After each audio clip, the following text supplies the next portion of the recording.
दादांचा आम्ही आमच्या मित्रमंडळांतर्फे आम्ही सर्वांतर्फे सत्कार करत आहे. नाशिक शिर्डी आम्ही इथून आलेलो आहे.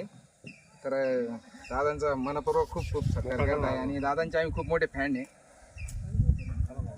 दादांचं बोलणं स्वभाव युट्यूबला सगळ्या युट्यूबला त्यांचं खूप आम्ही अभिनंदन करतो. खास त्यांच्या भेटण्यासाठी आम्ही इकडून नाशिकवरून इथपर्यंत त्यांच्यासाठी आलेलो आग जायचं.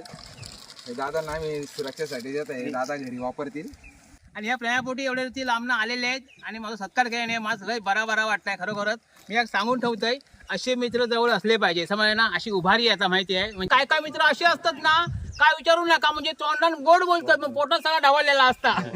पण सांगून ठेवतोय, पोटात ढवळलेला असेल ना, रोग होता. म्हणून तुमच्यासारखे मित्र असले पाहिजे, म्हणजे मन मोकळे. समजा ना, म्हणजे मी कसं पागल मोकळं होणार, तसे तुम्ही सुद्धा मोकळे आहेत. मला लय आवडलेला आहे आणि भारी वाटलंय तुम्हाला भेटून. समजा ना, तुम्हाला कसं वाटलं आधी इकडे येऊन?